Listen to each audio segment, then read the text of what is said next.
Nah itu tuh ada nggak sih tips buat kita yang mungkin masih baru? Kalau saya sarannya selalu latihan. Nah, kalau saya juga mikirnya orang kalau Senin sampai Jumat itu sibuk kerja, ya anggaplah weekend diusahain untuk latihan. Dan saya itu selalu bilang latihan sehari 3 baterai, 8 kali latihan biasanya sudah tahu. Setidaknya kita punya apa namanya tadi mental yang kuat dulu. Kalau nerbangin drone masih gemet. Oke, tadi kita udah ngomongin yang di udara. Sekarang kita agak turun ke darat.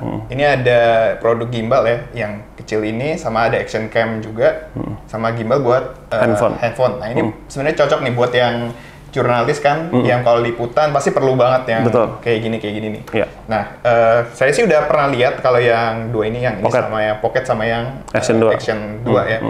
Kan fungsinya sama-sama untuk mobile, rekaman. Terus bedanya apa yang kedua ini? Apakah kalau misalkan saya mau beli, mendingan ini aja atau mendingan itu aja gitu? Tergantung.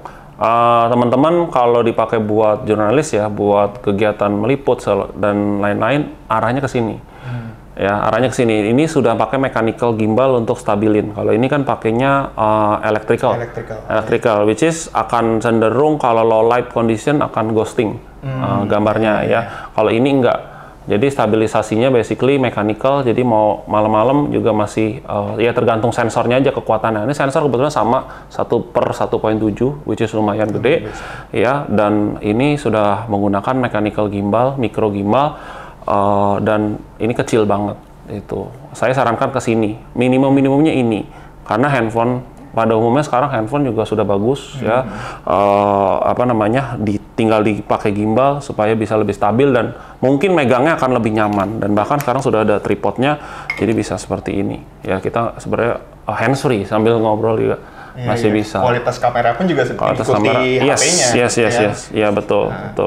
Saya juga pernah beberapa kali sih pakai yang ini nih, gimbal OM. Sekarang nyebutnya OM. Sebenarnya kepanjangan dari Osmo Mobile. Yes, ini keluarga Osmo. Nah, tadi kan keluarga Mavic, ini keluarga Osmo. Osmo Pocket, Osmo Action, Osmo Mobile. Nah, tapi sekarang udah nggak pakai Osmonya, ini Pocket 2, Action 2, OM5. Ini udah generasi kelima. Ya, ini pernah megang juga waktu pas acara pembukaan toko gitu kan. Saya datang sambat ngeliat-liat kan. Tertarik sebenarnya sama yang ini, karena kan yang dulu yang pertama ada juga ya, tapi yang belum ada layarnya. Oh iya, yang pertama itu kita harus pakai handphone lagi, namanya Osmo Plus. Osmo Plus kameranya lebih gede, tapi kemampuannya sebenarnya bukan berarti lebih besar juga, ya. Teknologinya tetap lebih bagus yang ini.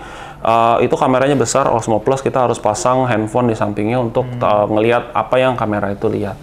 Seperti itu. Dan daya tahan baterainya nggak sekuat ini. Ini bisa sejam lebih, bahkan bisa 2 jam basically. Gitu. Kalau yang itu paling 30-45 menit sudah die. Oke. Ini menarik sih yang ini ya, karena kan kalau saya juga kalau liputan kayak perilisan gadget gitu ya, mau bikin video tuh kadang kalau mau bikin beauty shot gitu tuh suka kebingungan sendiri, karena kalau bisa pakai HP ini harus begini kan nggak bagus ya, nggak bagus gerakan tangannya. Kalau ini kan kalau digerakin kan lebih stabil yang ini gitu. Terus kalau yang itu ada 2 model ya kalau ya. Oke, jadi ini ada 2 macam juga di paket penjualannya. Yang ini yang kita sebut sebagai dual screen. Dual screen artinya ada screen yang di belakang kamera, ada screen yang menghadap ke depan. Jadi ini diutamakan untuk orang-orang yang nge-vlog, ya belinya yang dual screen. Kalau orang-orang yang mungkin sepedaan doang atau main FPV gitu ya nggak usah beli yang ada dual screen, beli yang power combo aja, yang bawahnya cuma baterai. Tapi ini uniknya bisa dioperasikan tanpa bawahnya. Jadi ini saja bisa kan pakai magnet ya. Pakai magnet bisa taruh di sini, bisa taruh di dada. Ini bisa dioperasikan tanpa baterai ekstranya ini. Jadi kalau kalian mau cebur-cebur di air, ini juga anti air. Mau main sepedaan nih silakan. Bahkan tadi yang saya bilang, ini ada horizon steady-nya. Yang mana kalau kita record, kita goyangin begini tuh nggak akan goyang. Bahkan kita puterin sekalipun dia tidak akan goyang. Kayak kamera di MotoGP aja.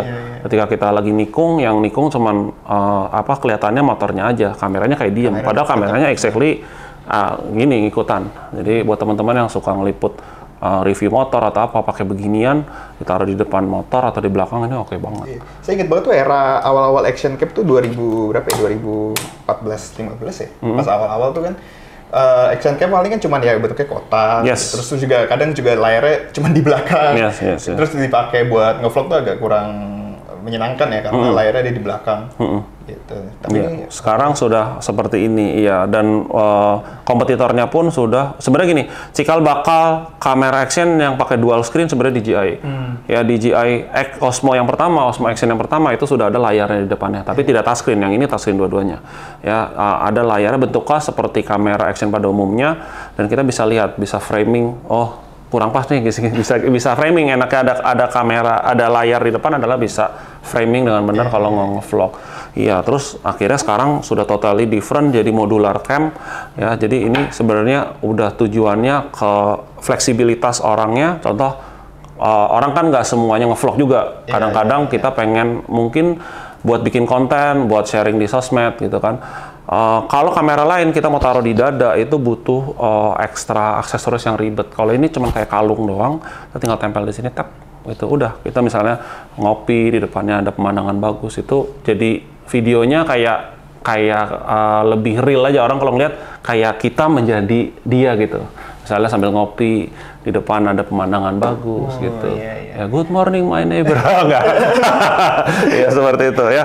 Kayak gitu. Jadi itu adalah kelebihan dari sini. Ya, mau ditaruh misalnya orang lagi masak, orang lukis. Nggak mungkin dong kalau orang lukis begini. Nggak mungkin banget. Jadi kita butuh hands free namanya. Makanya ini tap aja di sini. Istilahnya first person ya? Yes, first person. Iya. Oke. Tapi aksesorisnya banyak ya. Soalnya kalau yang pesaing-pesaingnya yang lain tuh kan kadang ada yang buat taruh di tas, terus buat taruh di helm. Bisa, ini bisa. Basically nanti kalau beli gini dapat dudukan yang universal yang udah ada ininya di bawahnya itu sama layaknya kayak dudukan action cam yang di baut. Jadi dengan itu kita bisa tempel di aksesoris action cam lain, baik mau di motor, mau di di helm, itu bisa, nggak masalah. Asal kita harus ingat yang ini tidak anti air, karena ini micro SD taruh sini, charger juga taruh sini. Kenapa mati lampu? Kenapa lanjutin? Ya seperti itu. Ya. Lalu di sini sudah ada internal memorinya juga. Internal memorinya yang bisa dipakai 22 GB, which is lumayan banget. Lumayan gede sih. Iya. 4K atau 4K dan bisa slow mo di 4K-nya di 120 fps. Gitu. Jadi kalau mau bikin slow mo di resolusi paling tinggi di sini sanggup banget. Itu gokil banget ya. Oke, ini CPM terakhir nih, ini yang paling besar ya bisa dibilang ya. Ini apa namanya? Itu namanya Ronin series. Ronin series itu ini sudah generasi ketiga. Sekali lagi begitu generasi kedua mereka tidak namainnya Roninnya sudah tidak ada. Jadi langsung RS, Ronin S. Ya, ini RS3. RS3 ini sebenarnya nih adeknya. Ada yang lebih besar untuk kamera profesional kayak kamera cinema seperti Red Komodo gitu ya, atau enggak satu lagi tuh yang biasa gede-gede, kamera gede kayak C70 Canon. Itu bisa, dan bobotnya bisa sampai 4,5 kilo yang bisa digendong sama kameranya. Kalau yang ini maksimum 3 kilo saja. Tapi kalau untuk individual content creator atau teman-teman yang suka bikin wedding, dokumentasiin wedding, ini sudah jauh cukup banget ya, karena ini keren. Ini kalau kita sedang standby, sedang matiin, kita bisa otomatis ngelipat seperti ini. Kalau kita nyalain, dia udah kayak transformer, ngebuka otomatis dan langsung gitu. Ya, dan sekarang modenya sudah ada di samping sini. Mode mau follow yang seperti apa, mau yang pan follow ya, tilt follow udah bisa, atau kalau kita mau tiltnya nggak follow juga bisa. Nah, kalau nggak follow kan dia akan tetap seperti itu, ya kan? Itu ini rollnya juga tetap stabil. Nah, kalau kita pakai yang FPV, ini kita mau bikin twisting video begini juga bisa seperti itu. Ini bisa, ini horizontal juga kan ya? Bisa. Jadi buat bikin TikTok gitu. Ya, kita kalau bikin FPV, kita bikin di sini jadi portrait mode. Nah, kalau portrait mode, kita mau nggak mau harus megangnya seperti ini. Dan ini nanti ada pegangan briefcase lagi, jadi kita megangnya lebih nyaman daripada megang seperti ini. Ya, dan bisa 3D roll juga. 3D roll kayak kalau video klipnya Blackpink tuh yang lagi joget, ya muter-muter kayak gini bisa. Ya, Mas bikin film langsung ini. Ya, mau joget Mas? Ya, ini FPV. Ya, jadi ini sudah jauh banget dengan layar sentuh yang sudah besar. Ini gokil banget sih. Ini lebih besar ya. Waktu itu pernah juga megang yang RS2 lebih kecil. Iya, lebih kecil. Yes, dan ini monokromatik banget. Ya, kalau ini udah warna. Ada warnanya. Ini berapa sih beratnya? Bobot ininya sendiri 1,3 tanpa tripod. Kalau sama tripod ya anggaplah 1,5 lah. Ini kameranya 1 kilo. Coba aja Gendong, pegang. Oh iya. Berasa. Nah ini kalau yang kakaknya yang RS3 Pro itu udah menggunakan carbon fiber ARM. Jadi lebih ringan ya. Secara karena dia gede, dia panjang, ya jadi bobotnya jatuhnya total lebih berat. Baterainya juga lebih panjang. Iya, karena yang aksesori dan bentuknya jadi lebih berat. Betul, lebih berat 200 gram, jadi 1,5 kilo. Kalau udah pernah nyobain generasi kedua, nyobain ini lumayan berbeda lah. Rasa feel-nya tuh beda banget karena ini dibanting kiri kanan masih nggak goyang gitu. Asik banget. Kita mau low angle segala macam itu oke. Ya ini kamu buat film juga bisa ini. Memang tujuannya arahnya sudah ke sana walaupun masih taraf yang tergantung kamera sih. Kalau kita pakai reto mode ya udah arahnya udah film yang profesional ya. Gitu. Tapi tetap masih ada kakaknya lagi, tapi kita belum masukin. Ada yang lebih gede lagi kalau movie yang Hollywood itu lebih besar lagi. Yang poros gimbal pen-nya aja segede gini nih. Ini dia bisa gendong 14 kilo kamera. Gitu. Kalau ini masih limited tuh 100 mm lens. Jadi ya lensa segini masih bisa. Gitu. Oh ya berarti dia ada kapasitas maksimalnya ya? Lensanya ya? Lensanya dia sarankan maksimum 100 mm. Ya 105 masih nggak apa-apa lah. Sony kalau nggak salah 105. Ya, 105 masih bisa. Ntar yang ditaruh di sini adalah dudukan lensanya. Jadi bukan kameranya gantung ya? Kameranya ngegantung. Gitu. Nanti distabilin lagi. Itu kalibrasi ulang lagi. Kita bisa pakai yang namanya super smooth supaya tetap stabil. Kayak gitu.